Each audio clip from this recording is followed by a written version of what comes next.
Hi there, welcome back to another episode of the Barrow podcast. Give us a follow wherever you're listening to us, whether on Spotify, Apple Podcasts or elsewhere. And if you've got the time, give us a rating and review. Helps the algorithm find us and helps the show compete with other bigger things. So,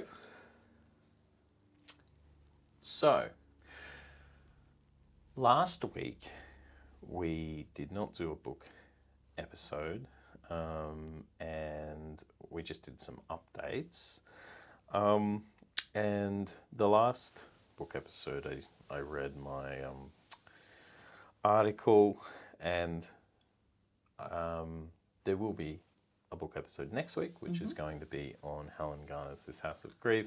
I know I've kind of like promoted that a fair bit, and there's been a little bit of delay in book episodes, so apologies for that. We will get there again. But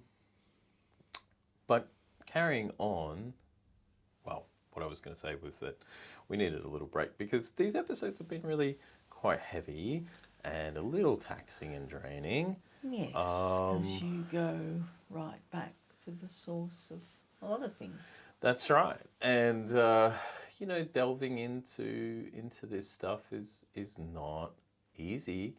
It's difficult, emotionally intense labour. Yeah, and it still engenders that. Yeah, it still elicits all the old feelings, yeah. Which, I mean, I guess I feel guilty for doing this at times. You know, I mean, we've talked about this, but... Yeah, well, it was all part of the unpicking. Yeah, the great unpicking. So, carrying on with your narrative, though, I was going to get to the topic of access arrangements, divorce settlement, family court, access arrangements, and the beginning of that process. And yeah, well, access arrangements sort of are the first thing you work out where there's children concerned, and it was quite nerve-wracking because in my case I was just so unsure of where your father was at, and I not only physically in terms of where he was living, but where he was mentally, and how am I going to let a little boy, you were a little boy, 3, go off into an unfamiliar space and maybe find unfamiliar people. It is, as I just sit here, it is really traumatic, and you are caught up in a system. You need to get these things worked out. I mean, it would be a great idea to bundle you up and run away, take you away, and you can't. Maybe you could do that, but you can't do that legally, and this legal apparatus is foisted on you. And that came with the new arrangements about divorce too, because people were working out supposedly ideal conditions for family life to continue. What family life? It was going to continue in a really strange and bizarre way. But do you know what I mean?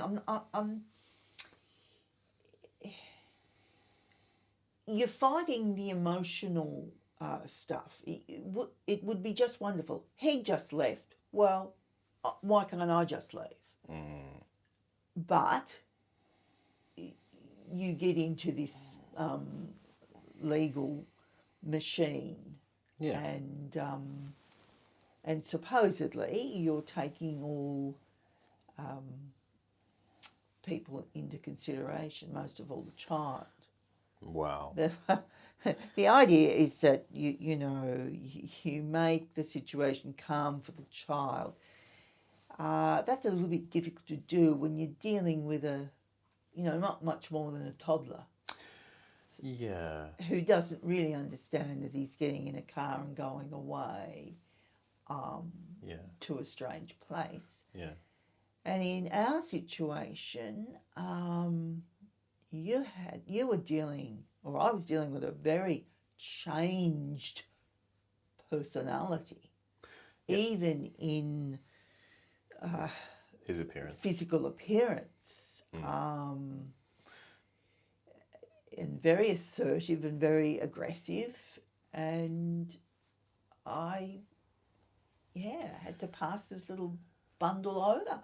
He was very bullying and threatening and incredibly aggressive and incredibly, he was maniacal. He was, my memory of him was he was really an out of control, frightening human being. He was a scary, scary person. Yeah, and you were taken into all sorts of environments which were not right. Well, we'll get to that. Yeah. I just on that, I before we get to that, I just wanted to say that, it's amazing to me how quickly a child goes from being a child to an intellectual, legal property. Yeah, that's exactly right. And, I've talked about this on some of the solo stuff I've been doing on the YouTube channel. I've talked about the way that the family law works. And look, you need a system, I suppose, certainly. But in a lot of ways, in our situation, the system brought my father back into my life. I don't think we would have seen or heard from him ever again after he left.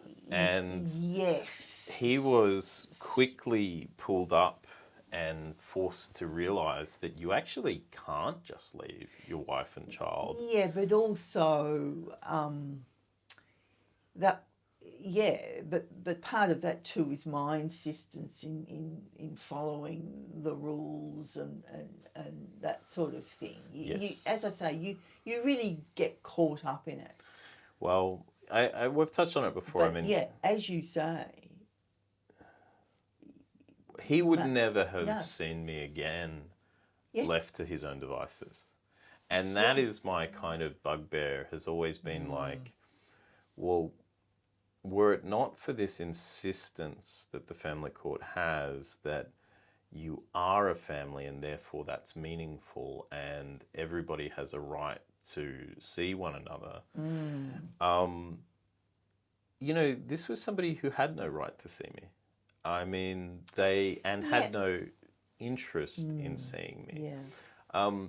So the more damage was created by insisting on these access visits during those initial 5 years after he left. And so much more damage was wrought in that time. From my vantage, those 4 or 5 years, I think about them every day. And I mean that literally. I have thought about my time in a particular place every day of my life since I was a child. Yes. To be fair,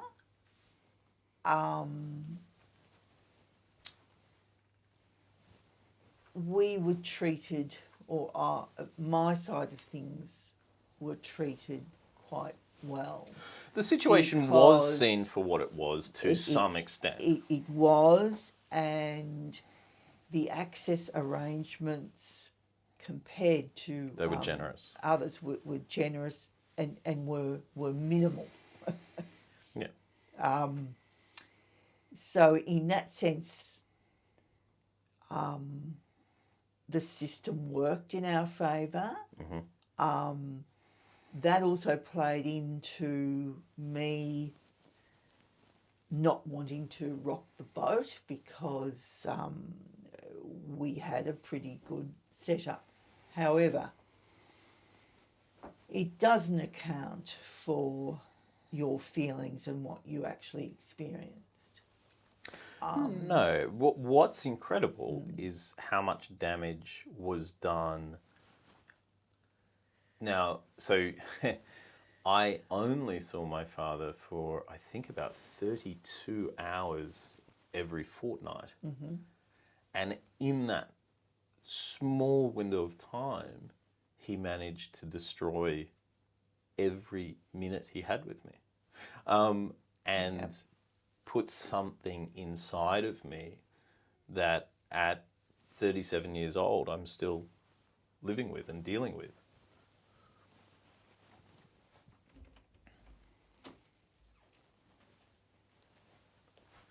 Yes, and how do you get that across when you've got two people? Yeah, how do you get my fears or the mother's fears across in those situations when it's... My frustration here is that he was never properly assessed. And today, Yeah. I think things would be far different. But Yes, certainly. what really distresses me looking back is that he was never evaluated psychiatrically. He was never forced to see a counsellor to talk about his feelings towards his child, because those sorts of things would have revealed,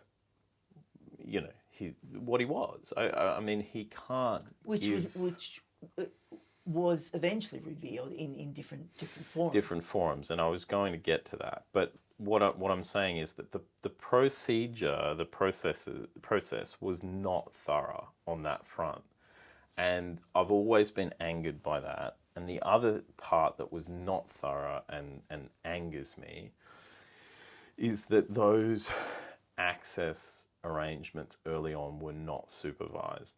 Nobody from child services was forced to come and watch and observe, and no one came to observe the new environment that I was being taken to. And that environment, I know only too well, was not fit for a child. They were physically dangerous environments for several reasons. Can I say that, but that got caught up in... I know what it got caught up in. I don't really want to do that too much.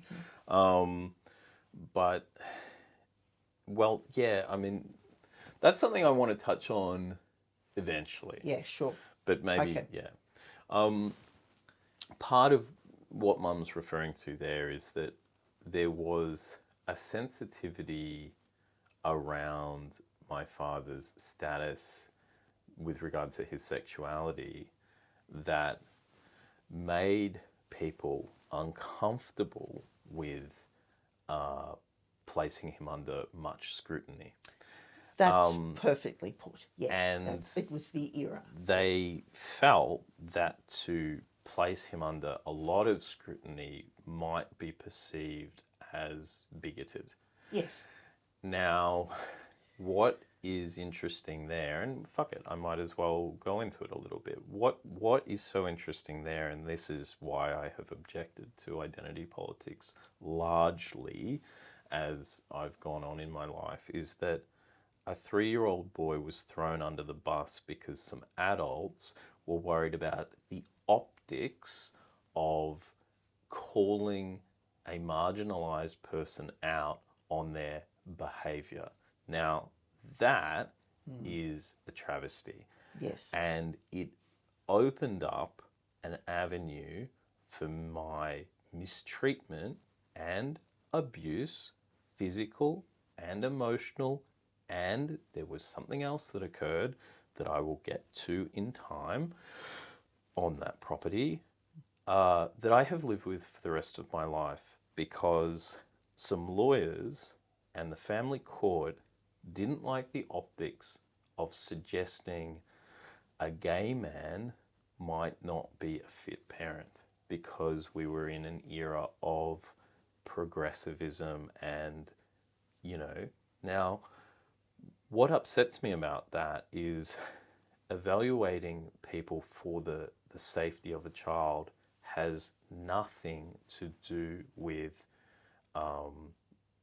progressivism, and that in no way contravenes the gay rights movement in any way.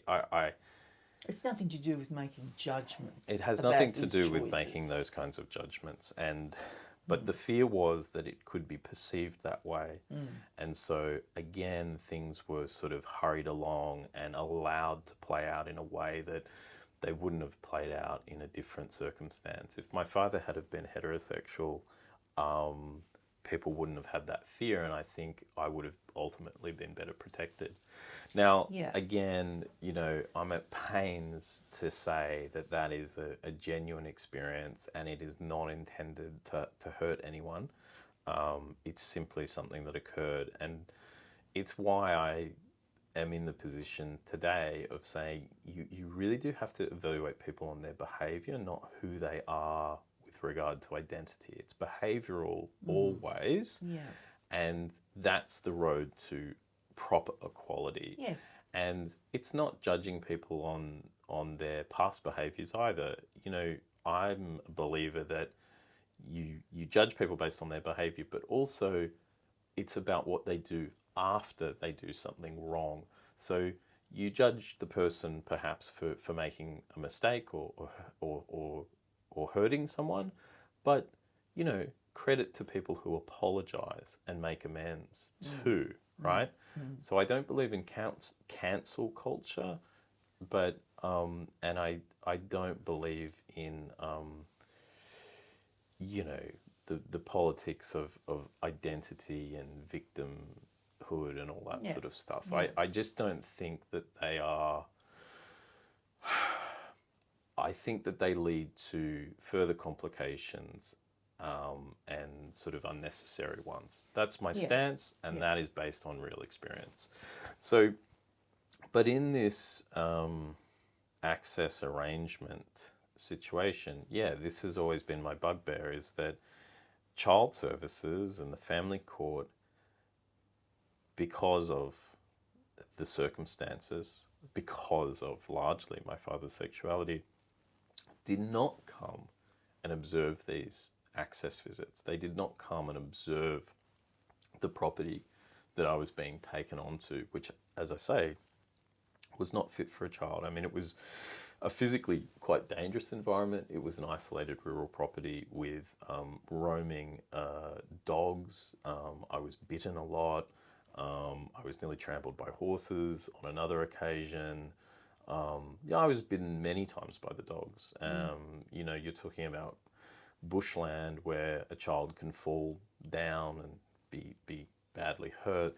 I was left alone. I was left in rooms for long periods of time with the door locked. I was left in cars for long periods of time with doors locked. I was treated like an animal, and I was treated like utter shit. Okay, for years, from the age of 3 to 7. Now, you've got 32 hours with your son once every 2 weeks, and this is how you treat it? Treat it? Yes. No.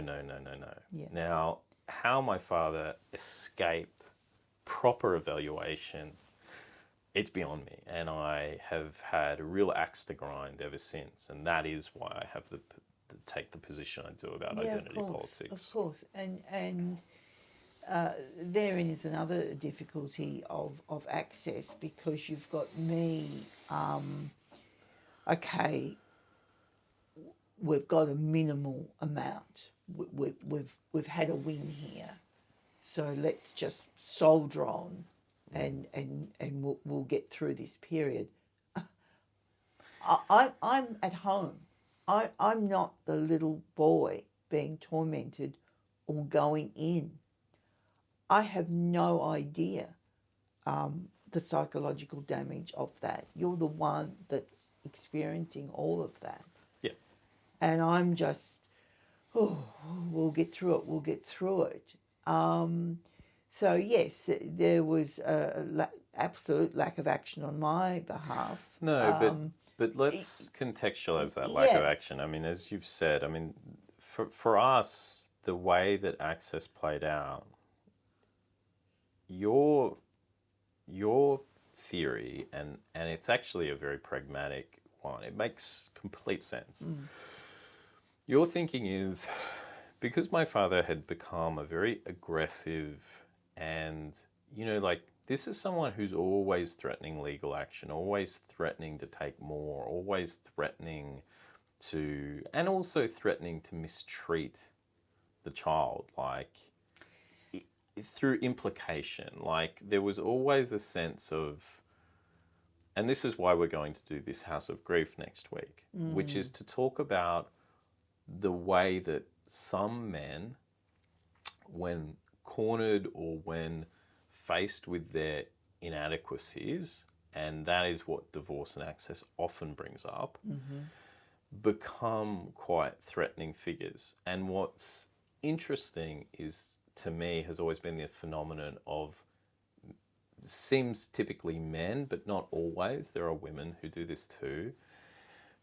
They basically, their feeling of kind of being cornered forces them into, or facilitates a very weird situation where they basically threaten to devour their own children as kind of an act of vengeance and an act of payback. And the child, it's almost like they completely stop seeing the child as their own and see the child as belonging solely to the mother. And that certainly played out.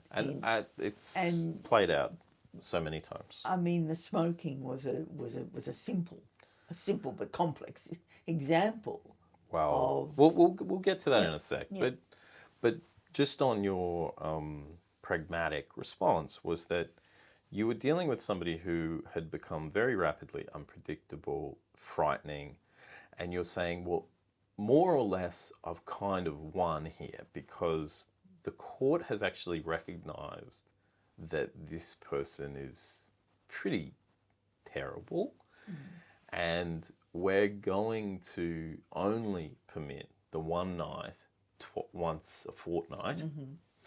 And you thought, practically, again, makes complete sense, and I don't blame you, of like, well, how much damage can he possibly do in that small amount of time? At least it's contained to this. And I can't really ask for more. I mean, what are you going to say? One night, once a month? I mean, they're not going to grant that either. And can I say, there were no long holiday periods. No. And there was just a couple of days at Christmas, after Christmas. Which, to be honest, how much does that speak to what they thought of him actually? Now, this is what angers me, is that, like, it was pretty well established how difficult and troubled he was. And how inward looking it was, me. And so one of the classic things, and that's what you wanted to talk about, wasn't it? Was that, well, you describe it. Smoking, yeah. No, being challenged. Yeah, yes. Do you want to describe that? We attended some mediation sessions to, help establish access, and the woman in charge of that meeting was, yes, doing her job, listening to both sides, but very quickly saw what she was dealing with. And you were just talking about yourself. He was asked about his relationship with me. And he had nothing to say about me. He just talked about himself and how he'd been wrongly done and various things. It was, I mean... So very quickly she challenged him on that, and in that saw what she was dealing with and what I was dealing with. He dug his own grave in terms of the time with me, because and this is what's always bothered me, is that why it's bothered me that he's not assessed this, that once he is made public, it is so obvious to everyone else what he is and who he is. And again, you're dealing with someone, it's been said to me by 4 separate, and I've said this on record before, but 4 separate psychiatric professionals have said your father is basically a classic narcissist, and you really cannot have a relationship with him, and the relationship will only be precisely what it is, and that is someone who doesn't feel for you and basically can't clinically. And it bothers me. It bothers me that he wasn't challenged more, that he wasn't revealed more. But because, you know, this is someone that shouldn't have even been around me for 32 hours. Yeah, that's once every other week. And that's right. And what she said, and we have actually got a record of it. It's one of those artifacts that has popped up during the research phase of this, is that she said, she said something to the effect of, like, you're blaming everyone but yourself now. What are you going to do when your son challenges you in future? Are you just going to run away again? And the answer to that question is yes, because that is precisely what has happened, where any time I've tried to have a serious conversation with him, and I only tried once, his reaction was he almost outright refused to meet with me one-to-one. Yeah. He has never liked to be alone with me. He's absolutely uncomfortable. And he then later, when I did sort of challenge him a little bit more publicly, the reaction was to threaten to sue me. And there has been a big tantrum, and there's been lots and lots of phone calls behind my back, basically calling me a malicious person. That's my father. That's my father. And that was him when he first took you at 3. And that was him all the way back then. That's correct. And you know, it's when you have a parent like this as a child, you know it in your bones. And the fear in me that's still there today is knowing that this person who is meant to love me and protect me, when push comes to shove, will only do the opposite. Yeah. This person will drop me like a sack of potatoes, and this person will turn on me. So this person doesn't have my back. This person doesn't have my interests at heart. This person doesn't care about my welfare. This person only cares about how they are perceived. Yeah. And I knew that because, you know, certain things would happen to me, and his only investment was to cover for himself. Yes. And he was and remains to this day the most frightening figure in my life. I am terrified of him, and I feel quite pathetic because I'm 37 years old. He is a narcissistic coward, a weak man, a little man, and I am terrified of him. Yeah. Terrified. And he is always, I've never not been 3 years old in relation to him. Yes. He is still this arrogant, aggressive, narcissistic abuser. and I am so frightened of him. Yeah. Yeah. I'm still 3 years old and on the back seat of his car. Not being looked after, not being seen. Scared about what's about to happen, what's going to come next. Yeah, and I knew as a child that if I was killed on that property, if the dogs tore me to shreds or I fell down a well, his only action would be to bury my body. He would cover it. That's what he would do. He was not going to run to the police. He was not going to help. He was not going to save me. He was not going to act with the proper motives. He was going to cover for himself. His first reaction was, how do I blame this on someone else? How do I deflect this? How do I get this off me? And to this day, I still was like, those memories of, if I get in trouble here, he's not helping, he's not bailing me out, he's covering. And I remember thinking about my little body being covered. This man was a mortal threat to me. yeah, And I mean that sincerely. And I knew it in my stomach, in my heart, in my bones. And that is what going away for 32 hours with him meant to me. Horror and stress. Like abject fear. I feel 14 plus years. I feel quite afraid talking about it now. Like I feel this fear response. Yeah. You know. And I referred to the smoking business, and that was emblematic of the whole thing. I had asthma and I had several health conditions. Yeah, and the smoking continued in the car, in your presence, in rooms, and I actually took that because that was a concrete thing that I could make a complaint about.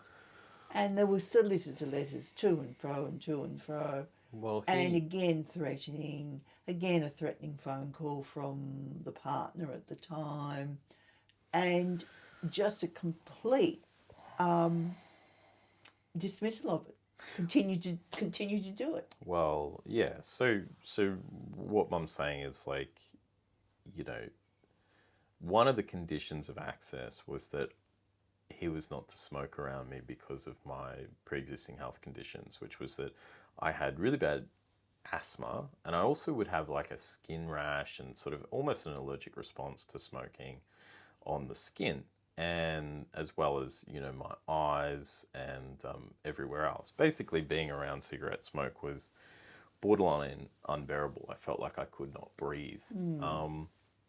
And this was a legal contract that he was not to do this. And his partner, who he had, you know, created this new living arrangement with, also was a heavy smoker.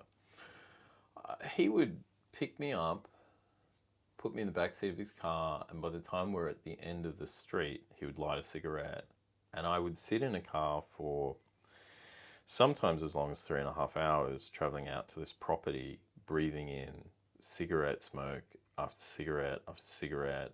By the time I was at the property, I was unable to breathe. I felt constricted in my throat. My face was red with swelling and puffy eyes.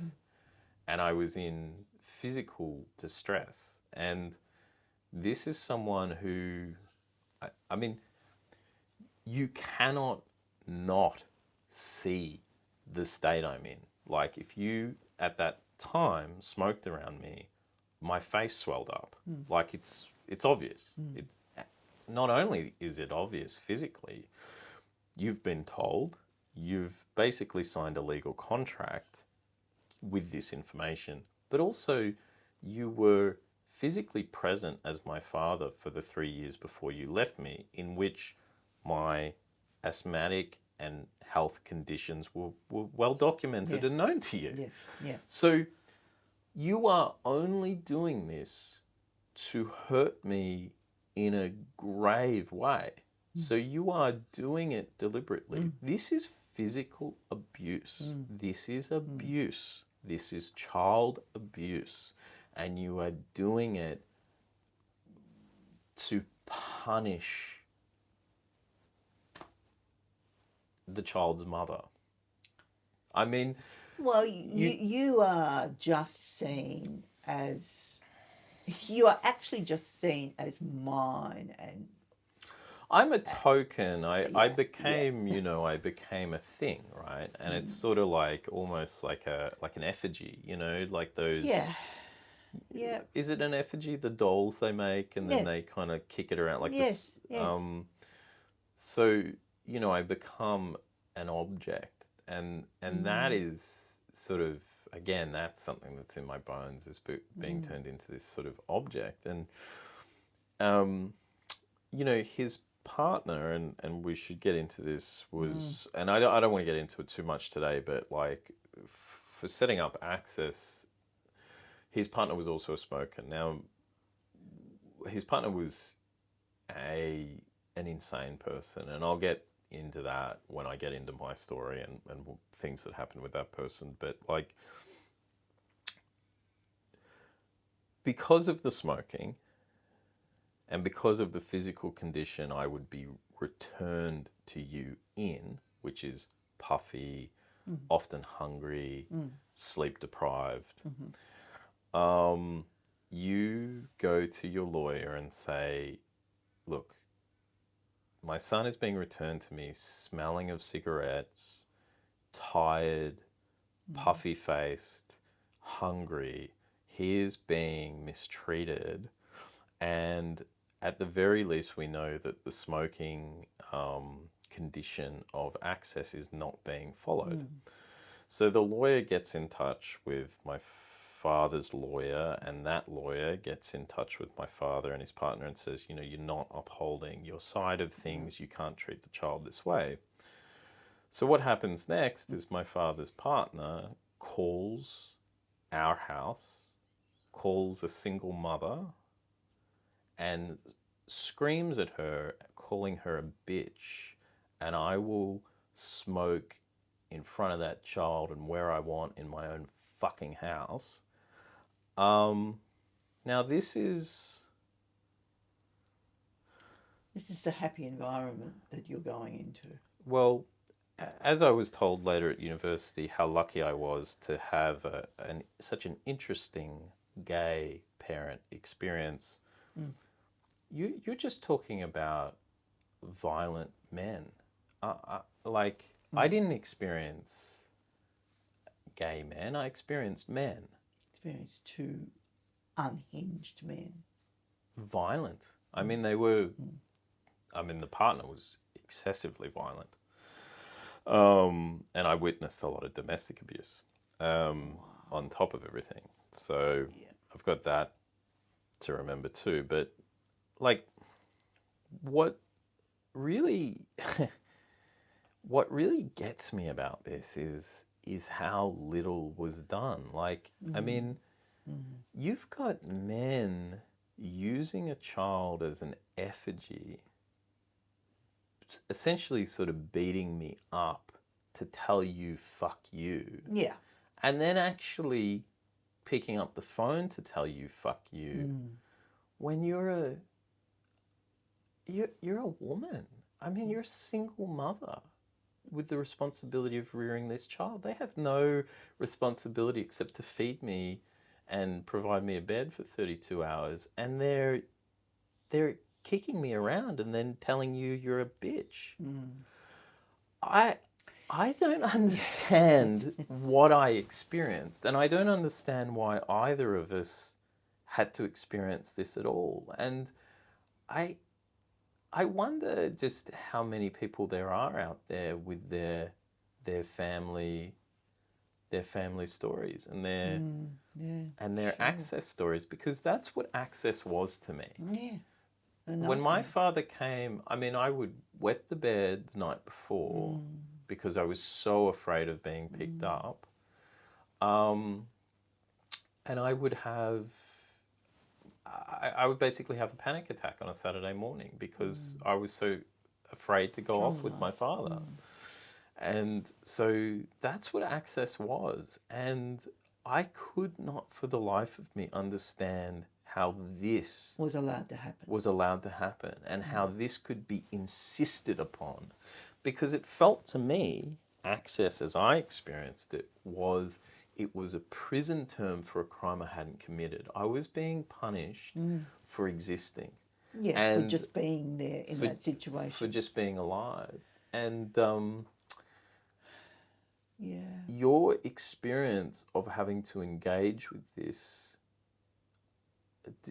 you know, I mean, I think we're only now realising how fucking traumatised we are by it. Yeah, that's right.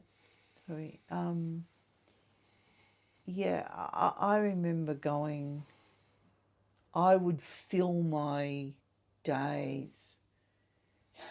When I was away. You'd go off, I'd just feel sick, the pit of my stomach.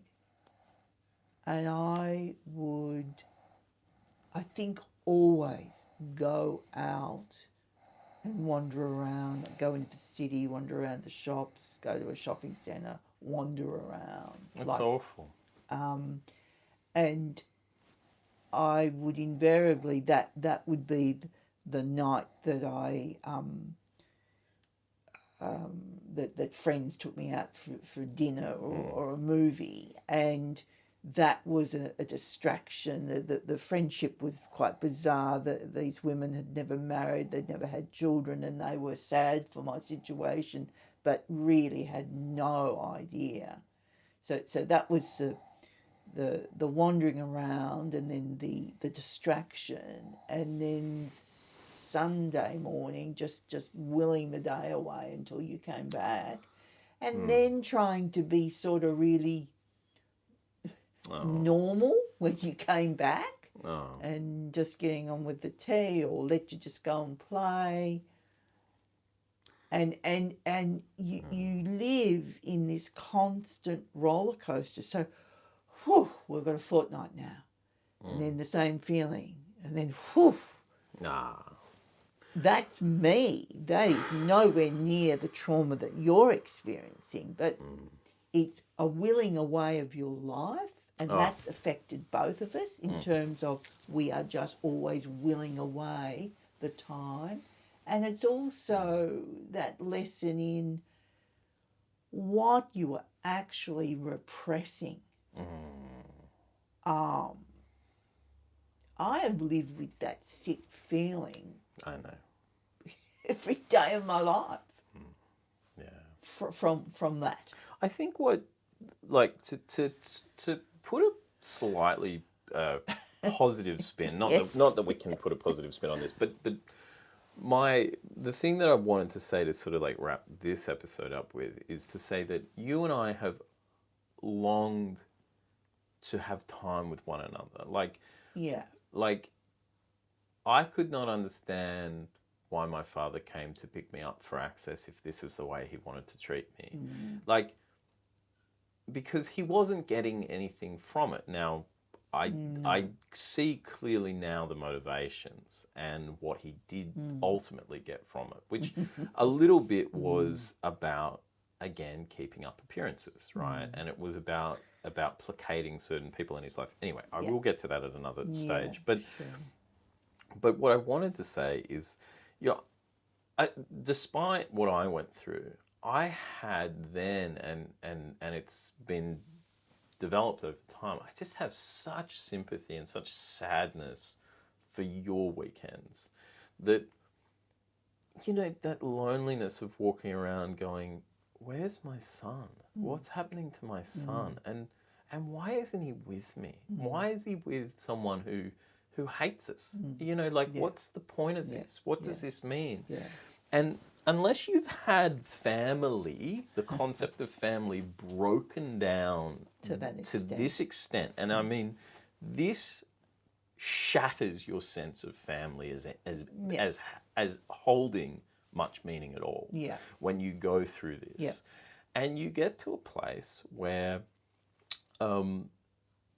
you are forced to live in a world where people walk around talking about family as this great thing, and you're walking around going, God, it's meant horror to me. Yeah. But what I wanted to say was, I have this great sympathy for the weekends you went on, and I think your feeling, and certainly my feeling, was, I just want to be with my mum. Yeah. And your feeling was, I just want to be with my son. And we have had, and what has brought us together and made all this possible, and what I've enjoyed about being here with you, is that we have had people in the way of us. All our lives. All our lives. Yes. And what's so special about this period is that we've finally gotten to have our time together. Yeah. And we've finally gotten to be a mother and son, or a son and a mother. Yeah, sure. And I guess that all that horror has actually, all that sourness has made this so sweet. Yes. Yes. That's a nice way of putting it. Yeah. So that's my little positive on all this, is that having endured what we've endured, we've also been able to have this, which is... And luckily, we have been able to come back and together and see things for what they are or what they were, and be able to feel this. I'm very grateful about that, because I always wanted to... may not have happened. I always wanted to feel this, and I think, a friend challenged me on something recently where I was kind of lamenting what I've done here in a certain way, and felt like,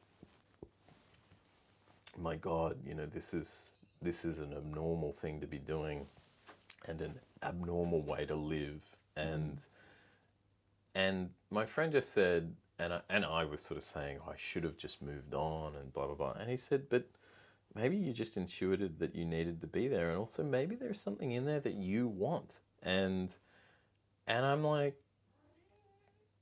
reflecting on it now, it's like, yeah, I always wanted this good relationship with you, and I wanted to make meaning out of all that horror, and I never wanted to leave you.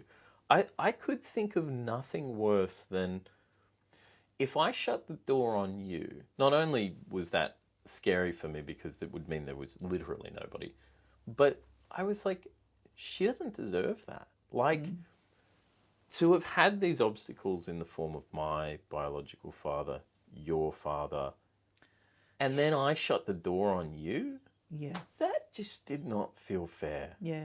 Or right. As much as you drive me insane, and you do. Yeah, of course. I could just not do that to you. Yeah. I couldn't be another asshole in your life. Yeah. And I'm very grateful for that.